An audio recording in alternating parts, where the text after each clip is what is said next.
രാധ ഞാൻ രാധ കണ്ണനെ മറക്കാത്ത രാധ.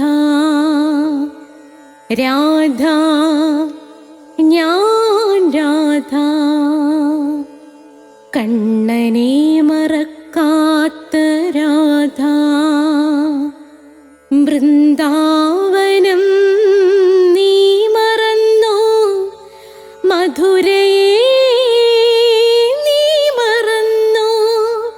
വൃന്ദാവനം നീ മറന്നോ, മധുരയെ നീ മറന്നോ.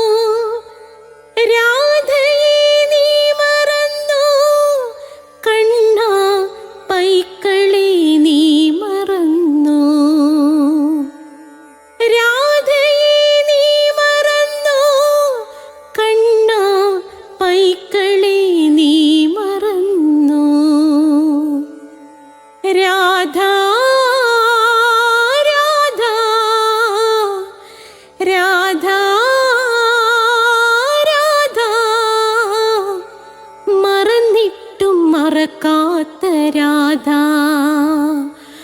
മറന്നിട്ടും മറക്കാത്ത രാധ. രാധേ രാധേ രാധേ രാധേ മറന്നിട്ടും മറക്കാത്ത രാധ. മറന്നിട്ടും മറക്കാത്ത രാധ.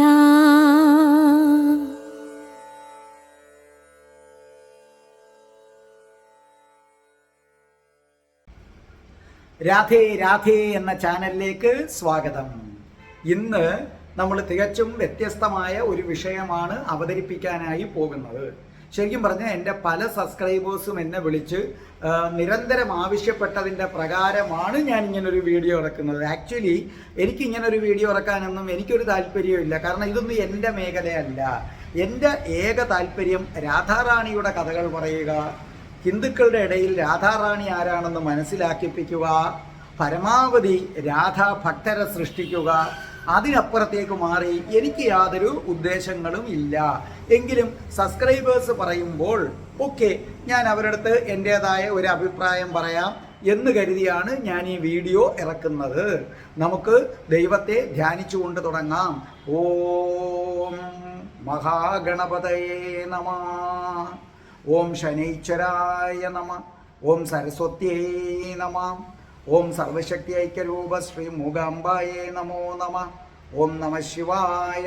ഓം ഉമായേ നമ. ഓം വജദ്ഭുവേ നമ. ഓം സ്വാമിയേ ശരണമയ്യപ്പ. ഓം ശ്രീ രാധാകൃഷ്ണായ നമ. ഓം രാധായേ സ്വാഹ. രാധേ രാധേ ഓ രാധേ രാധേ രാധേ രാധേ ഓ രാധേ രാധേ രാധേ രാധേ ഓ രാധേ രാധേ രാധേ രാധേ ഓ രാധേ രാധേ രാധേ രാധേ ഓ രാധേ രാധേ രാധേ രാധേ ഓ രാധേ രാധേ. ബർസാനെ വാലി രാധാറാണി കി ജയ്. എൻ്റെ മാതാവ് രാധാറാണിക്ക് ജയ്. എന്നെ സർവ്വ ആപത്തുകളിൽ നിന്നും കാത്തുരക്ഷിക്കുന്ന എൻ്റെ രാധാറാണി അമ്മക്ക് ജയ്. എനിക്ക് സർവ്വ ഐശ്വര്യങ്ങളും വാരിക്കോരി തരുന്ന എൻ്റെ രാധാറാണി അമ്മക്ക് ജയ്. ഇവിടെ പുഴു എന്ന സിനിമ, അതിനെക്കുറിച്ചാണ് നമ്മൾ ഇന്ന് ചർച്ച ചെയ്യാൻ പോകുന്നത്. ഇഷ്ടംപോലെ പേര് ചർച്ച ചെയ്ത് കഴിഞ്ഞു. ടി വിയിലും ഓൺലൈനിലും ഒക്കെ ആൾക്കാർ ചർച്ച ചെയ്ത് കഴിഞ്ഞു. ഞാൻ കേൾക്കുകയും ചെയ്തായിരുന്നു. അത് സബ്സ്ക്രൈബേഴ്സ് ആവശ്യപ്പെട്ടതിന് ശേഷമാണ് സത്യത്തിൽ ഞാനത് കേട്ടത്. ഞാൻ ആദ്യമേ പറഞ്ഞല്ലോ, എൻ്റെ മേഖല ഇതല്ല. എൻ്റെ മേഖല രാധാജിയെക്കുറിച്ച് പറയുകയാണ്. പക്ഷെ സബ്സ്ക്രൈബേഴ്സ് പറഞ്ഞപ്പോൾ ഞാനിതെല്ലാം ഒന്ന് ശ്രദ്ധിച്ചു കേട്ടു, ഞാനിതെല്ലാം ഒന്ന് വാച്ച് ചെയ്തു. ഞാൻ ആദ്യമേ തന്നെ പറയട്ടെ, സത്യൻ, പ്രേം നസീർ, മമ്മൂട്ടി, മനസ്സിലല്ലേ, മോഹൻലാൽ, ഇതൊക്കെ മലയാളത്തിന് ലഭിച്ച വരദാനങ്ങളാണ്. ഇവർ 4 പേരും ദൈവം വിരൽ തൊട്ട് അനുഗ്രഹിച്ചവരാണ് എന്ന് വിശ്വസിക്കുന്ന ഒരാളാണ് ഞാൻ.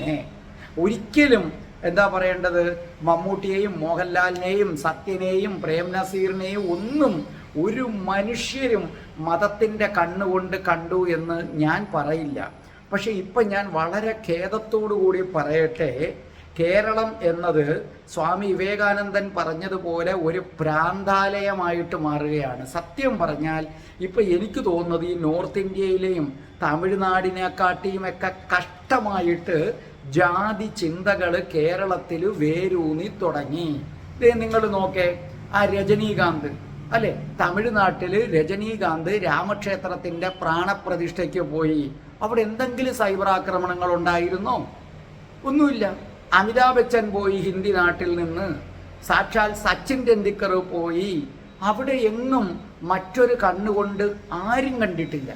ഇവിടെ മോഹൻലാലിനൊരു ക്ഷണം കിട്ടിയപ്പോൾ എന്തൊക്കെയാണ് സോഷ്യൽ മീഡിയയിൽ വന്നതെന്നും നമ്മുടെ രാഷ്ട്രീയക്കാർ തന്നെ എന്തൊക്കെയാണ് പറഞ്ഞതെന്നും നമ്മൾ കണ്ടതാണ്. സത്യത്തിൽ ഇതാണ് മതഭ്രാന്തെന്ന് പറയുന്നത്. ഒരു കൂട്ടർ പറയുന്നത് മോദി നടത്തുന്ന, മോദിയൊന്നുമല്ല, രാമൻ മോഡിയുടെ അല്ല, വേറെ ആരുടെയും അല്ല. രാമൻ ഹിന്ദുമതത്തിൽ വിശ്വസിക്കുന്ന ഒരാളുടെ ദൈവമാണ്. അത് ആര് പ്രതിഷ്ഠിച്ചാലും അവർ പോകും, അത്രയേ ഉള്ളൂ അതിൻ്റെ പ്രശ്നം. അത് ഇതിനു മുമ്പ് രാജീവ് ഗാന്ധിയാ നടത്തിയിരുന്നെങ്കിൽ അന്ന് അതിനായാലും പോകും. ആര് വെച്ചു എന്നുള്ളതല്ല. നമ്മളൊക്കെ കാണുന്നത് എങ്ങനെ, അവരെങ്കിലും ഒന്ന് വെച്ചല്ലോ. രാമനെ ഇഷ്ടപ്പെടുന്ന എല്ലാ ആൾക്കാരും, ഒരുപാട് ഹിന്ദുസ് രാമനെ ഇഷ്ടപ്പെടുന്നവരാണ്. അപ്പോൾ ഇത് ഞാൻ പറയുന്നത്, ഈ ഭ്രാന്ത് കേരളത്തിലേ ഉള്ളൂ. തമിഴ്നാട്ടിൽ ആരും രജനീകാന്തിനെ ആക്രമിച്ചില്ല, സച്ചിൻ ടെണ്ടുൽക്കറെ ആരും ആക്രമിച്ചില്ല, മോഹൻലാൽ പോയില്ല. പോയി തുടങ്ങുന്നതിന് മുമ്പ് തന്നെ ആക്രമണം വന്നു കഴിഞ്ഞു. അപ്പോൾ ഇത് കേരളം എങ്ങോട്ടേക്കാണ് പോകുന്നതെന്ന് ഞാൻ അത്ഭുതപ്പെടുകയാണ്. നമ്മൾ അയൽ കിടക്കുന്ന പ്രദേശങ്ങളെക്കാൾ കഷ്ടമായിട്ട് നമ്മൾ വരികയാണ്. ഇവിടെ തന്നെ ശരിക്കും ഇങ്ങനൊരു ഹെഡിങ് കൊടുക്കേണ്ടി വന്നതിൽ തന്നെ എനിക്ക് വിഷമമുണ്ട്. നോക്കൂ, ഹിന്ദു വിരുദ്ധ സിനിമ, മുസ്ലിം വിരുദ്ധ സിനിമ എന്നിങ്ങനെ വേർതിരിക്കപ്പെടുമ്പോൾ പോലും നമുക്ക് വല്ലാത്ത വിഷമം വരുന്നുണ്ട്. ഇവിടെ എന്തുകൊണ്ടാണ് ഇങ്ങനെയൊക്കെ ഒരു വിഭജനം വരുന്നതെന്ന് എനിക്ക് മനസ്സിലാകുന്നില്ല. നിങ്ങൾ മനസ്സിലാക്കുക, മമ്മൂട്ടിയെ വളരെയധികം സ്നേഹിക്കുകയും ആരാധിക്കുകയും ചെയ്ത ഒരാളാണ്. ഒരു കാലഘട്ടത്തിലൊക്കെ മമ്മൂട്ടിക്ക് സിനിമ കുറഞ്ഞു വന്നൊരു ഘട്ടം ഉണ്ടായിരുന്നു. അന്നൊക്കെ നമുക്ക് വലിയ വിഷമം ഉണ്ടായിരുന്നു. ആ സമയത്ത് മമ്മൂട്ടിയുടെ ഇറങ്ങിയ ശ്രീധരൻ്റെ ഒന്നാം തിരുമുറിവ്, രാക്കുയിലും രാഗസദസ്സിലും ഇതൊക്കെ പോയി കാണുകയും പക്ഷേ അത് വേണ്ടത്ര കളക്ഷൻ ഉണ്ടാക്കാത്തതിൽ വിഷമിക്കുകയും ചെയ്തിട്ടുള്ള ഒരാളാണ് ഞാൻ. പിന്നെ ന്യൂഡൽഹി വന്നു. ന്യൂഡൽഹിയിലൂടെ മമ്മൂട്ടി തിരിച്ചു വന്നപ്പോൾ വളരെയധികം സന്തോഷിച്ച ഒരാളാണ് ഞാൻ മാത്രമല്ല, എത്രയോ ഹിന്ദുക്കൾ, അവരാരും ജാതി നോക്കിയല്ല മമ്മൂട്ടിയെ സ്നേഹിച്ചിട്ടുള്ളത്. പക്ഷേ ഇപ്പോഴത്തെ ചർച്ചകളെല്ലാം വളരെ വഴിമാറി പോവുക ആണ്. എന്തുകൊണ്ടാണ് ഇങ്ങനെ ഒരു വിഭജനം വരുന്നത്? ഞാൻ എൻ്റെ ഒരു അഭിപ്രായം പറയാം. ഇതിൻ്റെ പേര് എന്നെ പേരിൽ ആരും ചാടിക്കയറാൻ വരണ്ട. ഇതിൻ്റെ പ്രധാനപ്പെട്ട കാരണക്കാർ ശരിക്കും പറഞ്ഞു കഴിഞ്ഞാൽ ഇതിനകത്തൊക്കെ രാഷ്ട്രീയക്കാർക്ക് ഒരു പങ്കുണ്ട്. ഇപ്പം വന്നിട്ട് സിനിമാക്കാർക്ക് ഒരു പങ്കുണ്ട്. അതായത് ചില സിനിമകൾ വരുമ്പോൾ നമ്മളതിനെ മുസ്ലിം വിരുദ്ധമെന്ന് പറഞ്ഞ് ഈ രാഷ്ട്രീയക്കാർ കയറി ചാടി വീഴും. സത്യത്തിൽ സാധാരണക്കാർക്ക് ഒരു പ്രശ്നവും ഇല്ലെന്ന് മനസ്സിലാക്കുക. സാധാരണക്കാരായ ഹിന്ദുക്കൾക്കും മുസ്ലിങ്ങൾക്കും ഒരു കുഴപ്പവുമില്ല. നമ്മുടെ വീട്ടിൻ്റെ അടുത്തൊക്കെയുള്ള മുസ്ലിങ്ങൾ അവരുടേതായ ആഘോഷം വരുമ്പോൾ നമുക്ക് ഭക്ഷണം വരെ കൊണ്ടുവരും. നമ്മുടെ ഓണം വരുമ്പോൾ അവർക്ക് കൊണ്ടു കൊടുക്കും. പക്ഷെ ഇവിടെ വോട്ട് ബാങ്കിന് വേണ്ടി ആയിരിക്കാം ചില സിനിമകൾ വരുമ്പോൾ ഇത് മുസ്ലിം വിരുദ്ധമെന്ന് പറഞ്ഞ് ചാടി വീഴും. നമ്മുടെ കാശ്മീർ ഫയൽസും പിന്നെ ഒന്ന് ഹലാൽ ലവ് സ്റ്റോറിയാണെന്ന് തോന്നുന്നു എനിക്കത്. ഇതൊക്കെ എന്താ പറയേണ്ടത്, അവരെ മുറിപ്പെടുത്തുന്നു എന്നും പറഞ്ഞ് ചാടി വീഴും. ചാടി വീണോട്ടെ, അങ്ങനെ മുറിപ്പെടുത്തുന്ന ഒരു സിനിമ ഉണ്ടാക്കരുതെന്ന് തന്നെയാണ് എൻ്റെ അഭിപ്രായം. ഒരു മതത്തെയും മുറിപ്പെടുത്തുന്ന ഒരു സിനിമയും ഉണ്ടാക്കാൻ പാടില്ല. അപ്പോൾ ഒരു സിനിമ മുസ്ലിങ്ങളെ നോവിക്കുന്നതാണെങ്കിൽ തീർച്ചയായിട്ടും അതിനെതിരെ സംസാരിക്കുക തന്നെ വേണം. പക്ഷെ ഇവിടുത്തെ പ്രശ്നം അതല്ല. ഇതേപോലെ ഹിന്ദുക്കളെ മുറിപ്പെടുത്തുന്ന സിനിമ വരുമ്പോഴോ ഹിന്ദുക്കളെ മുറിപ്പെടുത്തുന്ന കാര്യം വരുമ്പോഴോ ഈ രാഷ്ട്രീയക്കാരും ഇടപെടത്തില്ല എന്ന് മാത്രവുമല്ല, ആവിഷ്കാര സ്വാതന്ത്ര്യം എന്ന് പറഞ്ഞ് അവർ ഭയങ്കര വിശാല ഹൃദയരാകും. ഇവിടെയാണ് യഥാർത്ഥ കുഴപ്പം ആരംഭിക്കുന്നത്. ഒരു ജാതിയും മതവും ഇല്ലാത്തവൻ പോലും അവൻ്റെ ഉള്ളിൽ ജാതി ചിന്ത ഉണ്ടാക്കി കൊടുക്കുന്നത് ഈ ചിന്തകളാണ്. ഇത് ഞാൻ വളരെ സത്യസന്ധമായിട്ടാണ് പറയുന്നത്. കാരണം ഈ യൂട്യൂബ് വന്നതിൽ പിന്നെ ഹിന്ദുക്കൾ പഴയ ഹിന്ദുക്കളല്ല എന്ന സത്യം മനസ്സിലാക്കുക. അവർ അവരുടെ പുരാണങ്ങളെക്കുറിച്ചും കാര്യങ്ങളെക്കുറിച്ചും ഒക്കെ ബോധവാന്മാരായിട്ട് ഈ ഇലക്ഷൻ സമയത്ത് തന്നെ എൻ്റെ സബ്സ്ക്രൈബേഴ്സ് ആയിട്ടുള്ള പല സ്ത്രീകളും, പണ്ടെങ്കിലും സ്ത്രീകൾക്ക് പൊളിറ്റിക്സിൽ താല്പര്യമില്ല, പല സ്ത്രീകളും എന്നെ വിളിച്ചിട്ട് ഓരോ കാര്യങ്ങൾ എണ്ണി എണ്ണി പറഞ്ഞ്, കണ്ടിട്ടില്ലേ രാഷ്ട്രീയക്കാർ അങ്ങനെ ചെയ്യുന്നു ഇങ്ങനെ ചെയ്യുന്നു, അപ്പോൾ സാറ് വോട്ട് ചെയ്യാൻ പോകത്തില്ല എന്നൊരു വീഡിയോയിൽ പറഞ്ഞു, അങ്ങനെ ചെയ്യരുത് സാർ ഇതാ ഇന്ന പാർട്ടിക്ക് വോട്ട് ചെയ്യണമെന്ന് വരെ പറഞ്ഞു കേട്ട് ഞാൻ അന്തം വിട്ടുപോയി. അപ്പോൾ ഈ വേർതിരിവ് വല്ലാതെ സ്ത്രീകളെ ഏറ്റവും കൂടുതൽ സ്വാധീനിക്കുന്നു എന്നുള്ള സത്യം നിങ്ങൾ മനസ്സിലാക്കുക. നിങ്ങൾ പുരുഷന്മാർ അടി കൂടുന്നതിനനുസരിച്ച് സ്ത്രീകൾ കൂടുതൽ കൂടുതൽ ഹിന്ദുത്വത്തിലേക്ക് വഴി മാറിക്കൊണ്ടിരിക്കുകയാണെന്ന് നിങ്ങൾ മനസ്സിലാക്കുക. അപ്പോൾ ഹിന്ദുവിൻ്റെ ഓരോ കാര്യത്തെയും എതിർക്കുമ്പോൾ ഇവിടുത്തെ ഒരുപാട് സ്ത്രീകൾ ഹിന്ദുത്വത്തിലേക്ക് പോകുന്നു. പുരുഷന്മാരല്ല, സ്ത്രീകൾ ഒരുപാട് പോകുന്നുണ്ടെന്നുള്ള സത്യം നിങ്ങളിൽ പലരും കാണാതെ പോകുന്നുണ്ട്. ഇപ്പോൾ ഒരമ്മയ്ക്ക് 2 മക്കളുണ്ടെന്നിരിക്കട്ടെ. അപ്പോൾ ഒരാളോട് സ്നേഹക്കൂടുതൽ കാണിച്ചു കഴിഞ്ഞാൽ ഇല്ലേ, ഒരാൾ ഒരു തെറ്റ് ചെയ്യുന്നു, അപ്പുറത്താളൊരു അതേ തെറ്റ് ചെയ്യുമ്പോൾ ഒരാളെ ശിക്ഷിക്കുകയും മറ്റേ ആളെടുത്ത് പോട്ടെന്ന് പറയുകയും ചെയ്തു കഴിഞ്ഞാൽ സ്വാഭാവികമായിട്ടും സ്വന്തം ഒരമ്മയുടെ തന്നെ 2 മക്കളാണെങ്കിലും അവർക്കത് ഇഷ്ടപ്പെടത്തില്ല. അപ്പോൾ അത് വിഷമം ഉണ്ടാക്കും. ഇവിടെ എന്താ സംഭവിക്കുന്നതെന്ന് ചോദിച്ചു കഴിഞ്ഞാൽ, മുസ്ലിം വിരുദ്ധ സിനിമ ഉണ്ടാകുമ്പോൾ എല്ലാവരും ചാടി വീഴും. അത് വീഴണം. പക്ഷെ ഹിന്ദു വിരുദ്ധ കാര്യങ്ങൾ വരുമ്പോൾ ആരും ഇവിടെ മിണ്ടാറേ ഇല്ല. ഇത് ഒരുപാട് പേർക്ക് വിഷമം ഉണ്ടാക്കുന്നു, അവരെ ഒരുപാട് തീവ്രമായ ഹിന്ദുത്വത്തിലേക്ക് കൊണ്ടുപോകുന്നു എന്ന സത്യം നിങ്ങൾ മനസ്സിലാക്കുക. ഇപ്പം ഞാനൊരു ഉദാഹരണം പറഞ്ഞുതരാം. ഇപ്പം ഈ മമ്മൂട്ടിയുടെ പേരിൽ ഇതൊക്കെ വന്നു കഴിഞ്ഞപ്പോഴത്തേക്ക് രാഷ്ട്രീയക്കാരും ഒക്കെ ചാടി വീഴുന്നത് ഞാൻ കണ്ടു. ചാടി വീഴോട്ടെ, അതിനകത്തൊരു കുഴപ്പവുമില്ല. പക്ഷെ നിങ്ങൾ മനസ്സിലാക്കുക, നമ്മുടെ മോഹൻലാൽ അല്ലേ, മോഹൻലാൽ കണ്ണൂരുള്ള മാമാരിക്കുന്നിൽ ആ ക്ഷേത്രത്തിൽ പോയപ്പോൾ അവിടുത്തെ ആചാരപ്രകാരം ആ മനുഷ്യൻ തൊഴുതു. ഒരു ക്ഷേത്രത്തിൽ കയറിയാൽ അവിടുത്തെ ആചാരപ്രകാരമല്ലേ നമ്മൾ തൊഴേണ്ടത്. അത് തൊഴുതപ്പോൾ അതിൻ്റെ പേരിൽ സോഷ്യൽ മീഡിയയിൽ എന്തൊക്കെയാണ് ആ മനുഷ്യനെ കുറിച്ച് വന്നത്, എന്തൊക്കെ കമൻറ്റുകളാണ് വന്നത്. അപ്പോൾ ഒരു രാഷ്ട്രീയക്കാരും അദ്ദേഹത്തെ സംരക്ഷിക്കാൻ വന്നില്ലല്ലോ, ആരും പറഞ്ഞില്ലല്ലോ. അതെന്താണ്? അതങ്ങനെ പോകട്ടെ. അപ്പോഴും സ്വാഭാവികമായിട്ട് ഹിന്ദുക്കൾക്ക് പ്രശ്നമായി. ഇതൊക്കെ എൻ്റെ അടുത്ത് ഈ സിനിമ വരുന്നതിന് മുമ്പ്, ഈ ഇലക്ഷന് മുമ്പ് എന്നോട് എൻ്റെ അടുത്ത് ഈ കാര്യം പറയുന്നതിന് മുമ്പ് ഈ പുഴുവിൻ്റെ കാര്യങ്ങൾ പറഞ്ഞിട്ട് പല സ്ത്രീകൾ പറഞ്ഞതാണ്. അതിനുശേഷം ഞാൻ ചാനൽ ചർച്ചയിലും ചില ആൾക്കാർ പറയുന്നതും ഞാനിത് കേട്ടായിരുന്നു. മനസ്സിലായില്ലേ? ആരും ഒന്നും പറഞ്ഞില്ലല്ലോ. അത് ഒരു നേതാക്കളും മോഹൻലാലിനെ അനുകൂലിച്ച് സംസാരിച്ചില്ല. അപ്പം എനിക്ക് തോന്നുന്നു ആഷിഖ് കപൂർ നിർമ്മിച്ച അല്ലേ മഹേഷിൻ്റെ പ്രതികാരം എന്ന സിനിമയാണെന്ന് എനിക്ക് തോന്നുന്നു അല്ലേ. ആ സിനിമയ്ക്കകത്താണ് ഷൗബിൻ സാഗിറോ അങ്ങനെ കണ്ടാണെന്ന് തോന്നുന്നു, എനിക്ക് വ്യക്തതയില്ല, അങ്ങനെയാണെന്ന് തോന്നുന്നു. എന്തായാലും ആഷിഖ് കപൂറിൻ്റെ ഒരു സിനിമയാണ്. ആ സിനിമയ്ക്കകത്ത് ഈ കഥാപാത്രത്തെ കൊണ്ട് പറയുന്നല്ലോ മോഹൻലാൽ നായരെയും മേനോന്മാരെയും വിട്ടൊരു കളിയില്ല. സത്യത്തിൽ ആ സിനിമയിൽ ആ ഒരു ഡയലോഗ് അവിടെ ചേർക്കേണ്ട ഒരാവശ്യവുമില്ല. ആവശ്യമില്ലാതെ കുത്തിത്തിരികിയതാണ്. അത് കഴിഞ്ഞപ്പോഴത്തേക്ക് മോഹൻലാലിൻ്റെ പേർക്ക് ആക്രമണം വന്നു. അപ്പോൾ ഒരു രാഷ്ട്രീയക്കാർ പറയാൻ എന്തേ, അങ്ങനൊന്നുമല്ല, മോഹൻലാൽ എന്നതൊരു മഹാനടനാണ്, ഞങ്ങൾക്ക് അദ്ദേഹത്തെ അറിയാം, നിങ്ങൾ അതങ്ങനെ അദ്ദേഹത്തെ വേർതിരിക്കുന്നത് ശരിയല്ല. പിന്നെ ഒരു ചാനൽ ചർച്ചയിൽ ഞാൻ കേട്ടതാണ്, ആ സിനിമയൊന്നും ഞാൻ കണ്ടില്ല, ചാനൽ ചർച്ചയിൽ കേട്ടതാണ്. അത് സത്യമാണെങ്കിൽ ഉണ്ണി മുകുന്ദൻ്റെ സിനിമയിൽ സേവാഭാരതിയുടെ എങ്ങാണ്ടൊരു ആംബുലൻസ് വാൻ കാണിച്ചു എന്ന് പറഞ്ഞപ്പോൾ എല്ലാവരും കൂടെ ചാടി വീണു. അപ്പോൾ നിങ്ങൾ പറയാൻ എന്ത്, അങ്ങനൊന്നുമല്ല, അവർക്ക് നടന്മാരാണ്, അവരിങ്ങനൊന്നും ചിന്തിക്കുന്നവരല്ല. അങ്ങനെ പറഞ്ഞിട്ട് ഇപ്പം നിങ്ങളിത് പറഞ്ഞിരുന്നെങ്കിൽ അപ്പോഴും നിങ്ങൾ നിഷ്പക്ഷരാണെന്ന് പറയാം. ഇവിടെ അങ്ങനെയല്ല. സാംസ്കാരിക നായകരെന്ന് പറയുന്നവരും രാഷ്ട്രീയക്കാരും മുസ്ലിങ്ങളുടെ കാര്യം വരുമ്പോഴെല്ലാം ചാടി വീഴുകയും ഹിന്ദുക്കളുടെ കാര്യം വരുമ്പോൾ അവഗണിക്കുകയും ചെയ്യുമ്പോൾ സ്വാഭാവികമായിട്ടും എസ്പെഷ്യലി സ്ത്രീകളുടെ മനസ്സിൽ, അത് ഞാൻ വളരെ വ്യക്തമായിട്ട് അറിഞ്ഞുകൊണ്ടാണ് പറയുന്നത്, പുരുഷന്മാരെക്കാളുപരി സ്ത്രീകളുടെ മനസ്സിൽ അത് ഏൽപ്പിക്കുന്ന മുറിവ് അത് വളരെ വലുതാണ്, വലിയ ഒരു മുറിവുണ്ടാക്കുന്നു. അതുകൊണ്ടാണ് ഇവിടെ വരുന്നത്. ഇപ്പോഴും ആ കാര്യത്തെ അവർ എതിർക്കുമ്പോഴും അവർ അപ്പുറത്തെ വീട്ടിലെ മുസ്ലിങ്ങളും ക്രിസ്ത്യാനികളും എല്ലാമായിട്ട് എന്താണ് വളരെ അടുപ്പത്തിലാണ്. ഞാൻ എൻ്റെ ഒരു അഭിപ്രായം ഞാൻ പറയട്ടെ. വിശന്നിരിക്കുന്നവന് ജാതിയും മതവും ഒന്നുമില്ല. വിശന്നിരിക്കുന്നവന് ഹിന്ദുവും മുസ്ലിമും ക്രിസ്ത്യാനിയും ഒന്നുമില്ല. വയറുമൊക്കെ നിറഞ്ഞ് കുമ്പ വീർത്തിരിക്കുന്നവർക്കും വോട്ട് വേണമെന്ന് ആഗ്രഹിക്കുന്നവർക്കും മാത്രമാണ് ഈ മുസ്ലിമും ക്രിസ്ത്യാനിയും ഉള്ളത്. നമ്മുടെ തൊട്ടടുത്ത വീട്ടിൽ അപ്പുറവും ഇപ്പുറമുള്ള ഞങ്ങൾക്കാർക്ക് ഹിന്ദു മുസ്ലിം ക്രിസ്ത്യാനി ചിന്തകളൊന്നും ഞങ്ങൾക്കില്ല. ഇവിടെ നമ്മളൊരു കാര്യം ശ്രദ്ധിക്കുക. ഞാൻ ആദ്യമേ പറഞ്ഞു, മമ്മൂട്ടിയും മോഹൻലാലും നമുക്ക് ലഭിച്ച 2 വരദാനങ്ങളാണ്. ഇവിടെ പ്രശ്നം തുടങ്ങുന്നത് മറുനാടനിലെ ഷാജൻ സ്കറിയ എന്ന് പറയുന്ന അദ്ദേഹം പുഴു എന്ന സിനിമയുടെ സംവിധായികയുടെ ഭർത്താവുമായിട്ടൊരു ഇൻ്റർവ്യൂ നടത്തുന്നു. ഇവിടെ നിന്നാണ് ഈ പ്രശ്നങ്ങൾ തുടങ്ങുന്നത്. മനസ്സിലായില്ലേ? അപ്പോൾ ആ ഇൻ്റർവ്യൂ നടത്തുമ്പോൾ അതിൽ അദ്ദേഹം പറയുന്നു, പുഴു എന്ന സിനിമയുടെ സംവിധായിക, ആ സംവിധായിക ഇന്ന സിനിമ ചെയ്യണമെന്ന് പറഞ്ഞപ്പോൾ സംവിധായികയുടെ ഭർത്താവ്, അദ്ദേഹം ഹിന്ദുവല്ല, ക്രിസ്ത്യാനിയല്ല, മുസൽമാനാണ്.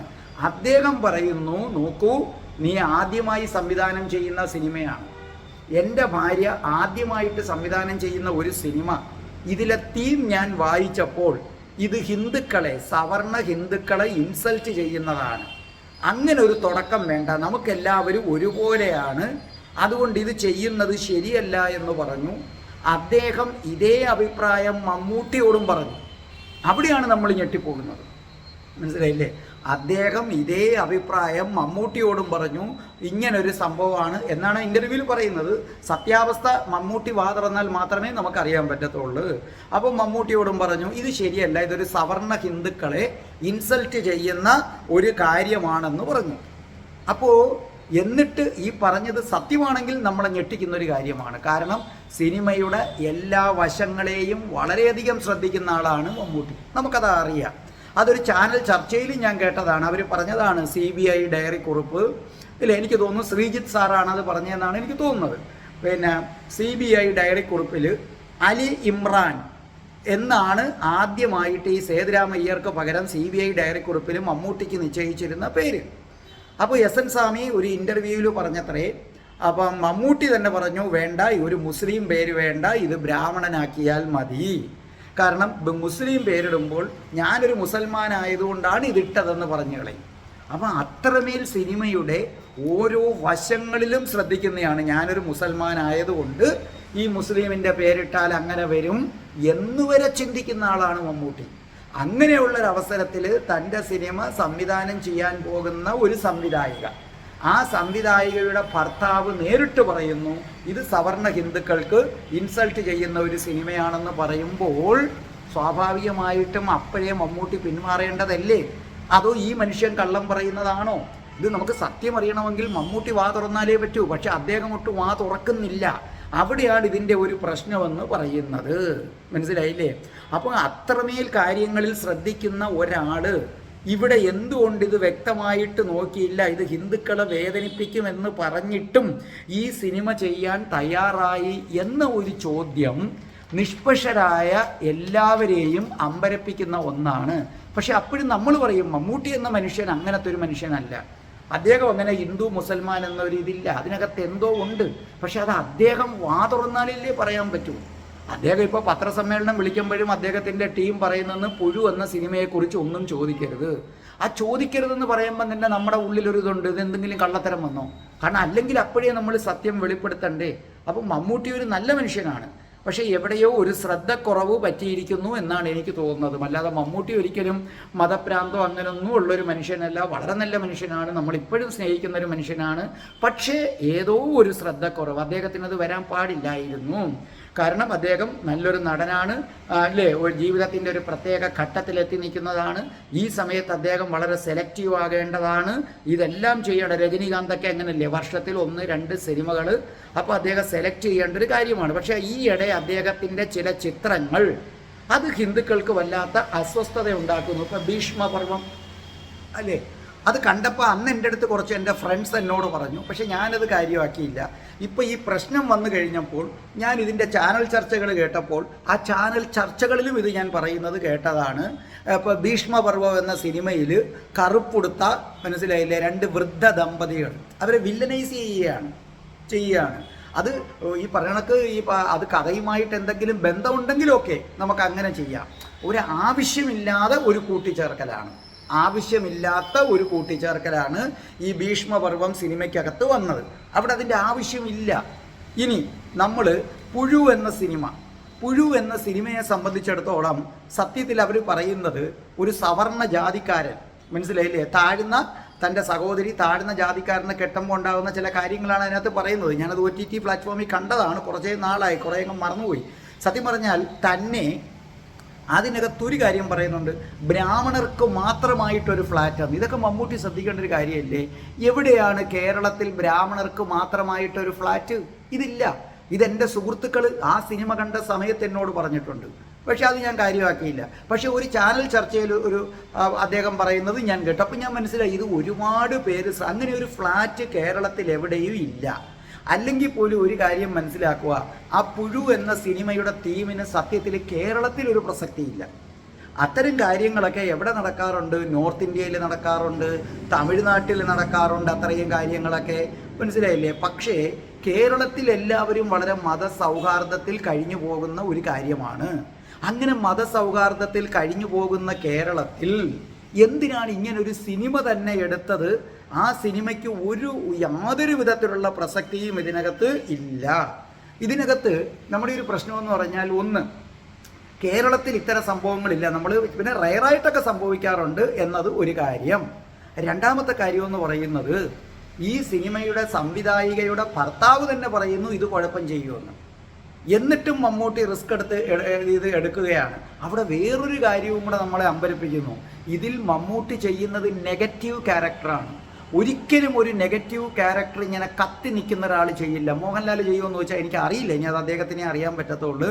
അത് വല്ലാത്തൊരു കത്തി നിൽക്കുന്ന ഒരു സമയത്ത് ഇങ്ങനെ സ്വയം പോയി എന്താ ചെയ്യുന്നത്, ഇങ്ങനെ കൊലപാതകം ചെയ്തൊരു വല്ലാത്ത നെഗറ്റീവാണ്.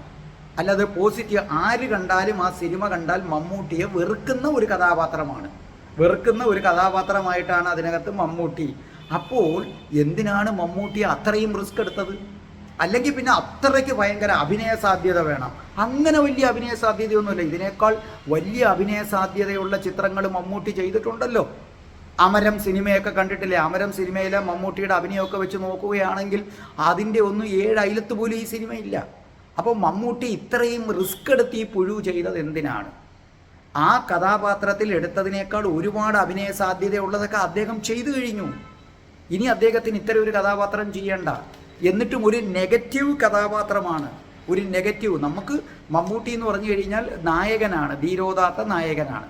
അപ്പം മമ്മൂട്ടിയെ സംബന്ധിച്ചിടത്തോളം ഇങ്ങനൊരു നെഗറ്റീവ് ക്യാരക്ടർ എന്തിനു ചെയ്തു? നമ്മൾ ഡ്രൈവിംഗ് ലൈസൻസ് സിനിമ കണ്ടാണ്, അതിനകത്ത് സുരാജ് വെഞ്ഞാറുമൂടുമായിട്ടും ഏതാണ്ട് പ്രാധാന്യം വരുന്നു, അത്രയ്ക്ക് ഇത് വരുന്നില്ല എന്ന് പറഞ്ഞ് മമ്മൂട്ടി അഭിനയിച്ചിട്ടില്ല.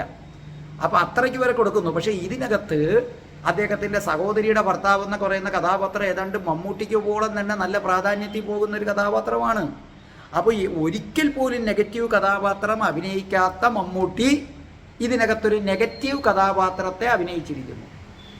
ഈ സിനിമ സംവിധാനം ചെയ്യുന്ന ആ സ്ത്രീയുടെ ഭർത്താവ് തന്നെ, അദ്ദേഹം മുസൽമാനാണ്, അദ്ദേഹം തന്നെ ഓർമ്മിപ്പിക്കുന്നു ഇത് ഹിന്ദുക്കളെ ഇൻസൾട്ട് ചെയ്യുന്ന, സവർണരെ ഇൻസൾട്ട് ചെയ്യുന്ന സിനിമയാണെന്ന് പറയുന്നു.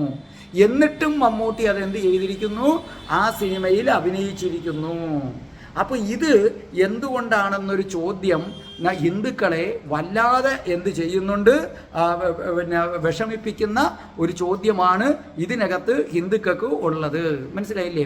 ഇത്തരം കാര്യങ്ങൾ കൊണ്ടാണ് നമുക്ക് വല്ലാത്ത ഒരു വിഷമം ഈ സമയത്ത് ആർക്കുണ്ടാകുന്നത്? നമുക്ക് ഉണ്ടാകുന്നത്. അപ്പോൾ ഇത് എന്തുകൊണ്ടാണ് ഇങ്ങനെ സംഭവിച്ചത്?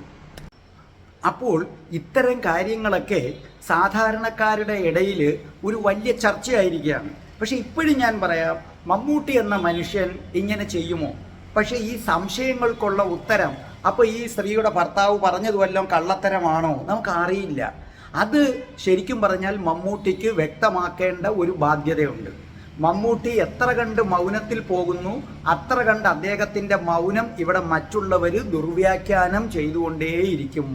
അതുകൊണ്ട് നമ്മളാരും മമ്മൂട്ടിയോട് അഭ്യർത്ഥിക്കാൻ ഒന്നുമല്ല. അദ്ദേഹം ഒരു വലിയ മനുഷ്യനാണ്, ഒരു മഹാനടനാണ്. എനിക്ക് പറയാനുള്ളത്, അദ്ദേഹം എന്താണ് നടന്നത് എന്നത് സത്യസന്ധമായി പറഞ്ഞാൽ മറ്റുള്ളവർക്ക് അതൊരു വലിയ ആശ്വാസമായിരിക്കും.